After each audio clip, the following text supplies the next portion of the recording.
This edition of My Thoughts Monday is brought to you by Valve Performance, the team behind the Nordboard, Force Decks, the Groin Bar, and Human Track. Guys, the most important ability for all of our athletes is availability, and that's the absolute goal of Valve Performance, is to provide solutions to performance professionals so that we can get the right information to make the right decision at the right time for the betterment of the athletes that we get to work with. To do this, guys, they have a wide range of validated products that focus on usability, and having being founded by the School of Exercise and Nutrition Sciences at the Queensland University of Technology, they're extremely evidence-based and they're beyond transparent. I can tell you that our time using the Nordboard and being involved with Force Decks, we have been introduced to so many amazing people that have truly helped us become better coaches, have a better understanding, not just of the technology, but also what we're doing with our athletes. So make sure you hop over to valveperformance.com today to make sure you check out what they got. It's going to make you better and to do better by your athletes. The world of strength and conditioning is filled with some awesome practitioners who are always trying to evolve and continue to grow professionally throughout their career. The problem with many of us, though, is finding a new outlet, a new way, and a new perspective on the questions that we may have, whether it be programming, whether it be situational with dealing with coaches, or whether it be career advice. Because all too often what happens is we get stuck in with the same group of friends and the same group of colleagues that we reach out to for advice repeatedly over and over again. But what we should really be looking for is different perspectives, different people who have been through different situations who can help us make better decisions both for ourselves and our athletes.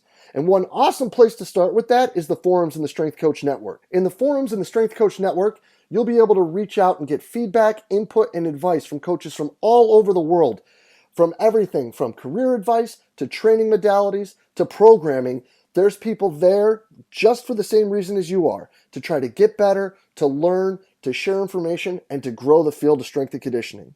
So hop on over to strengthcoachnetwork.com/CVASPS.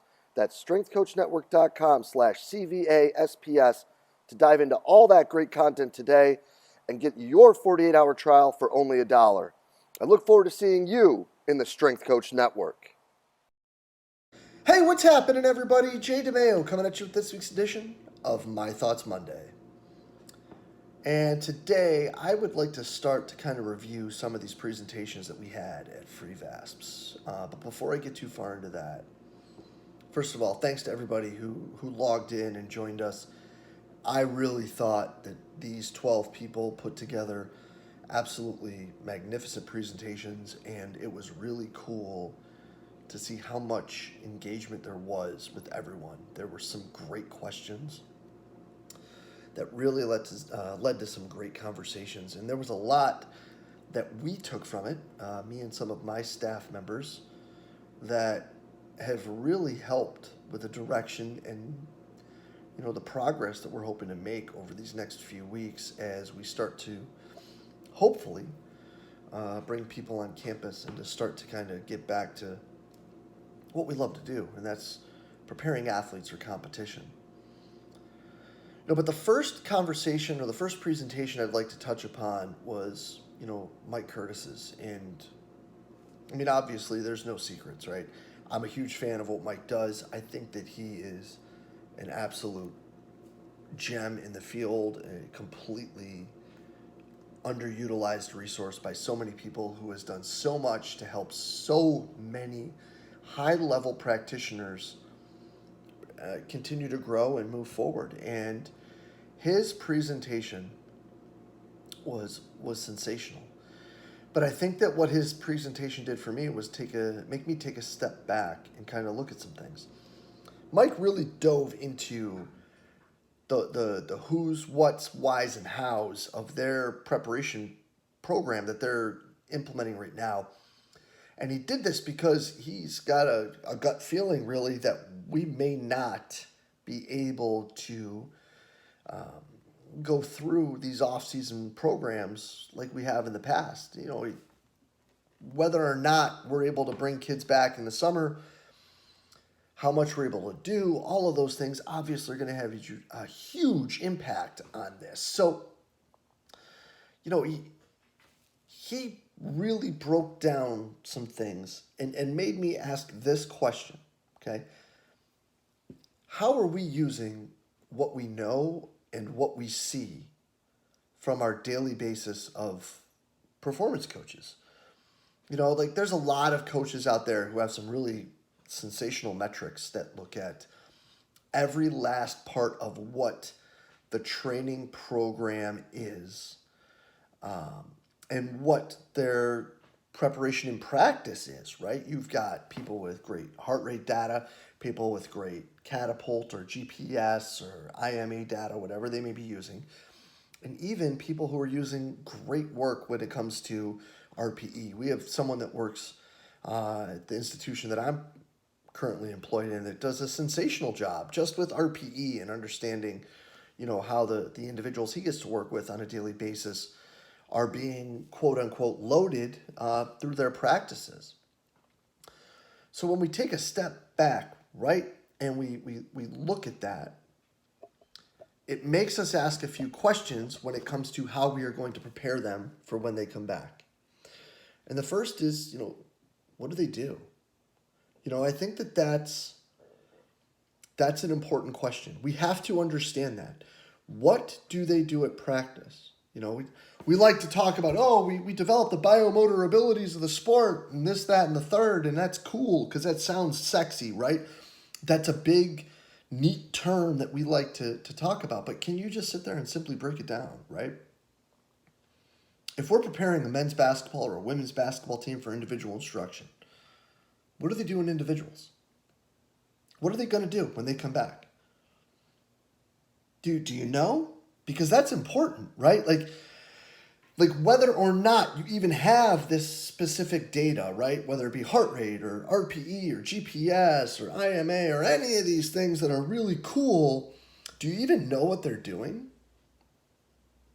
Like, do you realize what these drills are? Do you realize what these movements are? How many change of directions are there? Do you understand, like, I can sit here and tell you what the first workout is going to be. I mean, I'm not going to waste your time right now and waste the last 5 minutes of this My Thoughts Monday and to break it down, but we're going to go 20-20-10, right? We're going to go 20 Micans, we're going to go 20 reverse Micans, we're going to go 10 across the fronts to start out, and we're going to go from there. Like, that's how our workouts run. If you don't know that, how do you know how to prepare them? So that's super important, and that's a great point, right? That's things that we like to say we do, and we know as performance professionals. But do we? So that was lesson 1 from Mike. Lesson 2 is, you know, how do you prepare for it? You know, how do you sit there and look at what they're going to do and what is necessary? What are the things that you need to prepare for, not just performance-wise, but resilience and injury prevention-wise? And that was something that definitely made me take a step back and go, okay. Because obviously I'm walking around with my Doc Yes's hat on where I'm thinking performance. They need to get better. And Mike all of a sudden goes, yeah, but what about all these qualities over here that are going to help make them more resilient? And I'm like, yeah. How about those? I probably need to take a step back and look at those too right now. So that was pretty awesome. And because it made me question myself and what I was doing, which, as I've said, is super important to me. You know, and the third question he said is like, what do they have access to? And that's huge, right? And I don't need to tell anybody that's listening right now, but like, can they even get on a grass field? That's a huge question right there. Do they have access to 40, 30, 20, 50, 100 yards?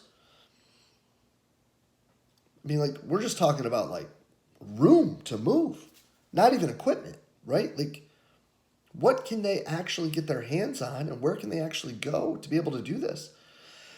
And I think that, like, you know, for the most part, we've been so spoiled with a lot of the toys and tools and things that we get to access to that it's just, like, these are things that we sometimes overlook.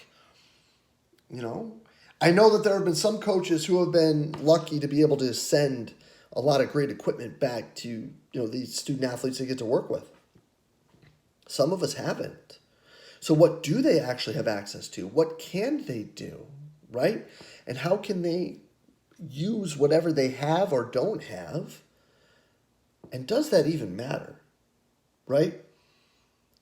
Like if we're preparing someone to play basketball, do they have to have a squat rack? I don't know the answer to that. Hopefully, based on what we've sent our guys, that the answer to that might be no. But obviously, a squat rack would be a really great perk. But right now, what can we do if we don't have access to that? I think that's a super question. That's one that people have been bouncing around for a while, during this pandemic. But I think that as we look at these things, we keep coming back to similar thoughts, right? And similar ideas that we need to improve upon. And when there's limitations, but you've got to have the creativity and the wherewithal to be able to flip the switch and make sure they're prepped. And the last question and point that he had was, what's the normal week look like? That's super important. And I think that that's one that I didn't look at initially, but oddly, just how the program was put together sort of followed that, right? Like, what are your more intense days? What are your longer days? What are the harder days? What are the easier days? What are the off days? Right? Like, shouldn't we get them sort of working back into that normal routine that they would be in when they get on campus or when they return to practice, if what we're preparing them for is to return to practice? Now, this wasn't something that we kept in mind when we put it together. I'm just really lucky that we have a coaching staff that follows with zero impact or input from us, that follows a very similar thought process to their training week as I do, which is super cool. And it allowed a lot of this to fall into place. But in all seriousness, on top of this awesome talk, he gave some great answers to Q&As, but Mike's 20 minutes were really great. And it was really something that I hope that the people were able to take a step back and look at, like, hey, so what are we doing? Like, how are we preparing these kids? And are we done being in this panic stage of, what do? We got to get them all these things. And have taken a step back now and been like, okay, we realize that this is not ideal. Like, there's no way around it. We realize this isn't ideal. We realize this isn't where we want to be. But what can we do to make sure that they're best prepared to be able to do what we know they need to do when they get back? That was really what Mike summed up, and it was absolutely rad.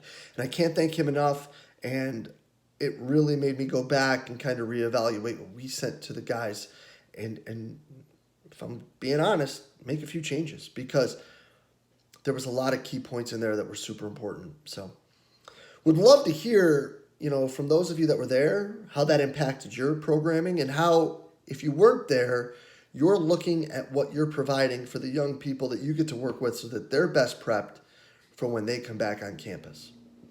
But as always, guys, I truly appreciate everything that you do for us here at Central Virginia Sport Performance. We'll be back next week with another My Thoughts Monday. I will see you then.